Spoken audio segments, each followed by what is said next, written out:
Hi everyone, welcome back to another video. Today it is finally time for a thing I threatened you with for a couple of weeks now, which is an in-depth view into my media journal practice and system, so to speak. I always hesitate to use the word system, but I think when speaking about my media journal, you can call it like that. It makes sense all of a sudden, so to speak. So, right now I will walk you through why I media journal, how I do that, and what ideas and maybe strategies you can implement into your own media journal practice, and why I think it's actually a great idea and I really recommend everyone to do it. So, without further ado, let's get started. When it comes to the supplies I am using, I am based in A6 rings for my media journal, and the reason for it is quite simple. It is the flexibility of this kind of setup. I can switch things up, I can organize them in a new way every time I come up with a new logic, with a new strategy, so to speak, with a new idea of organization. I can do it anytime I want, and I can restructure those things and maybe archive them in a separate different ways that may be unique to my approach and my attitude at the very moment. But it's not irreversible. I can always do it again, and that's something I really like.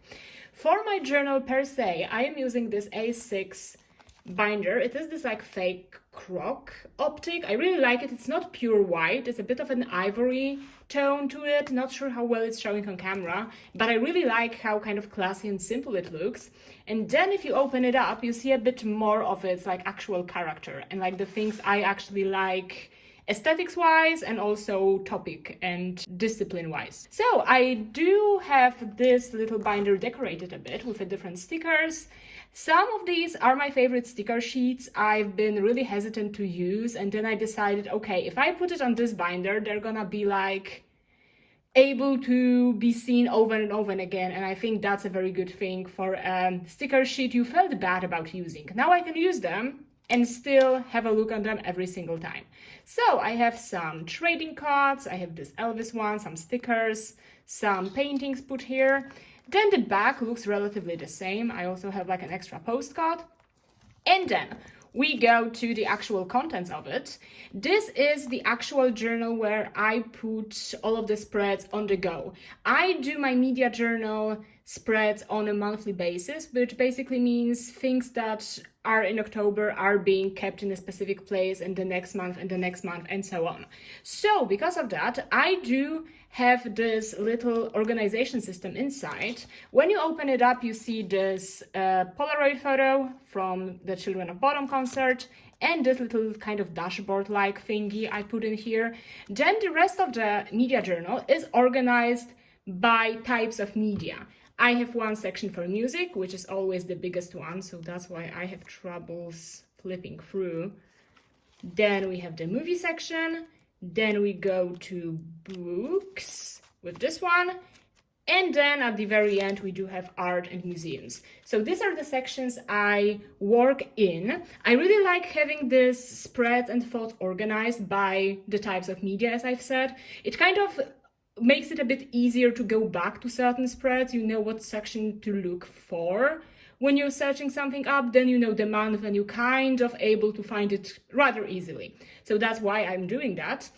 And every single time I have something I like to call like a specific reoccurring series or sections inside my media journal. So for instance, in the music section, I have like the shorter reviews I do every single month.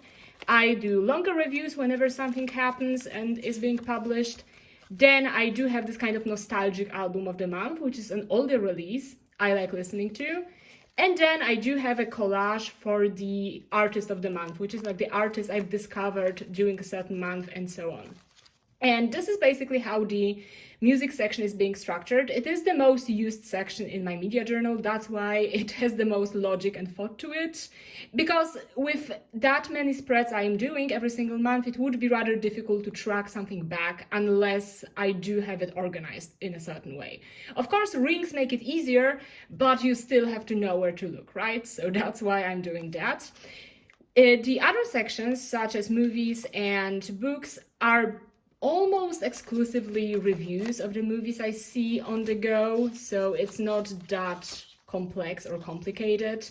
And that's also why this section are maybe not neglected, but they're definitely less frequented by me in comparison to the music section. But this is how I work in my media journal. What I especially like about this practice is that I do spend a lot of time listening to new things, watching new things. I'm always willing to take a recommendation from someone, basically recommend me a movie or an album or an artist, and you can be like 100% sure I will listen to it, not only because I'm always up to like discovering new things, but also because I think it's the best way to get to know someone by interacting with media that person enjoys. So for instance, I have a friend that's a huge Ghost fan. She loves the band. I'm not that like hot about them, but then I know like when I listen to it, maybe we can like talk about it and maybe we can like make some references and so on. And that's always helpful when it comes to this like interaction aspect with other people. So again, I've mentioned in one of my previous videos that I don't like the term consuming media because it kind of implies that it's getting lost once you have consumed it, you know? In my case, it is, again, as I've said, an interaction because I can always go back to it, maybe show it to someone, and other people do the same. Maybe they recommend me something and I kind of use this media, this album, this movie to kind of get to know another person and maybe talk to them about it and so on. And that's something I really, really enjoy, and that's why media journaling is so important for me. It is also really cool because that's the one thing when I can be like fully and totally creative. When it comes to my spreads, they are a bit like collage, junk journaling wise. If you've watched any of my flip through and monthly videos I do about it, this is kind of the ragged like zine aesthetics I really like, and I try to implement it, especially in my music section, of course, because that's where zines are from, right? So that's a bit the inspiration I have in this regard, and that's also the impression I get that it's the best way to work with a medium you've interacted with. It's to kind of make it your own by taking the photos, the maybe aesthetics that you associate with a certain text, and making something that's your own out of it, as it is with a collage page, for instance. That's also the thing I do for concerts, is I use the photos I take on concerts and then I make the separate collage page. And I think that's really cool because those photos aren't just stuck in my camera roll. They're building something new on paper, and this kind of analog feel is something I've been missing for quite a long time. So I'm very happy it looks like this.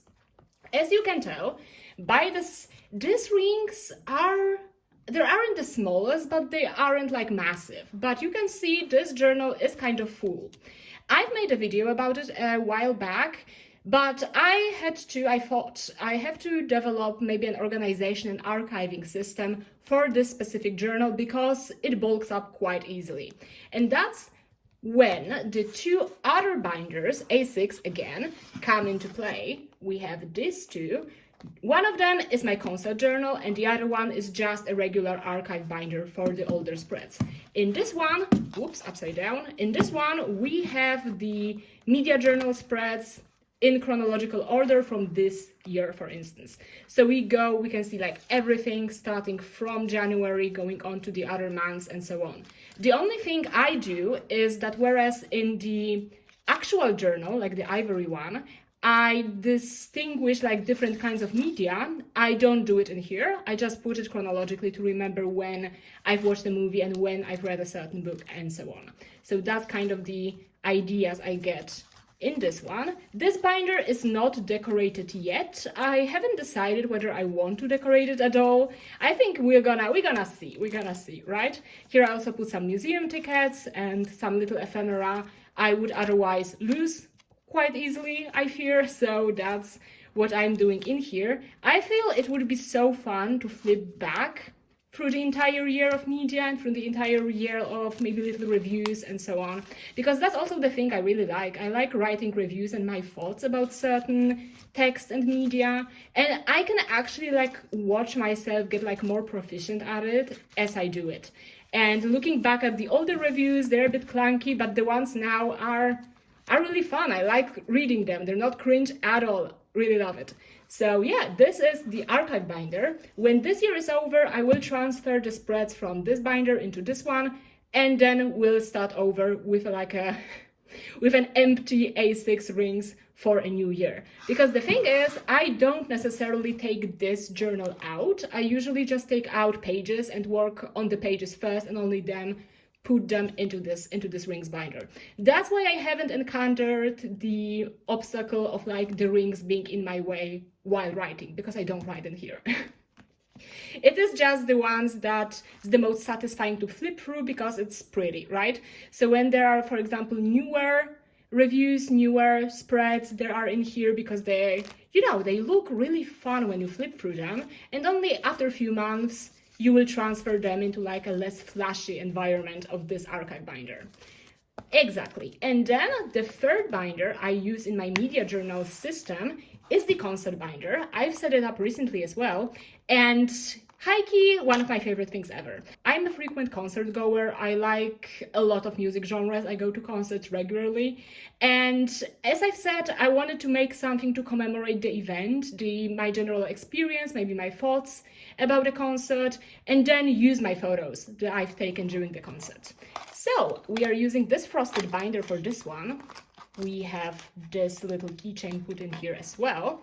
And then both of the cover pages, so to speak, are made from the photos I've taken during concerts. We have my favorite bands. And the back is also a collage. Isn't that cool? I think it's so slay. And exactly, in here I only put the spreads about the concerts, and my concert journal spreads also follow a bit of a rules. I always do a general review, I always print out a Polaroid photo, and then I also make a separate collage. And if I can, I put my ticket in here, as long as I get a paper ticket. I love myself a paper ticket, you know, so some flyers, basically everything I can collect from a concert will go in here. I also sometimes put photos on my outfits and like to commemorate, as I've said, the general experience. Because concerts are like the best thing for me, mostly because they combine a really cool experience you can do in your pastime and also being creative about interacting with something creative other people did. And I think it's such a cool chain of creativity being kind of transferred front and back. Another person is being creative on stage and you're creative talking about that person that was on stage a couple of days back. I think it's such a fun thing. And it's also so exciting to kind of relive the concert, because you know, post-concert depression is a real thing. It's a real thing. And if you do a bit of collaging, if you do a bit of scrapbooking, you may feel better and you actually have an opportunity to think back about the concert and write something more about it. That's definitely a binder I will be transferring new spreads into, because I am not stopping going to the concerts.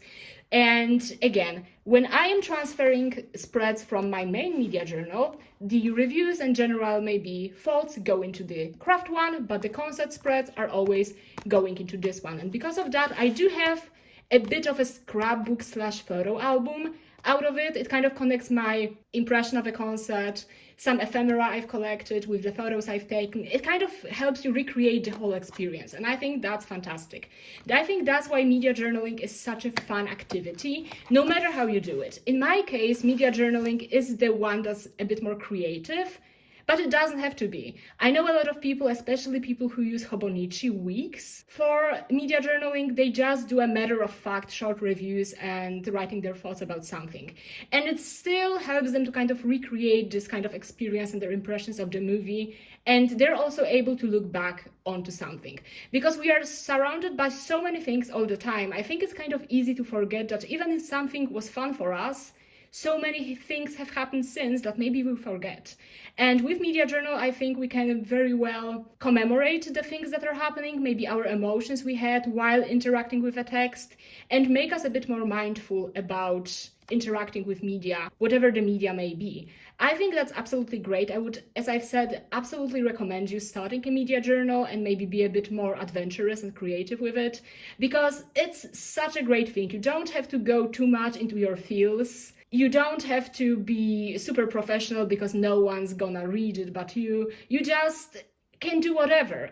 Whether it's creative, whether it's a bit more text heavy, the world is your oyster and these 3 binders are mine. Hope you've enjoyed this little video. Let me know your thoughts. How do you media journal? Would you like to start maybe? And for now, have a great day, great night, and see you in the next video. Bye!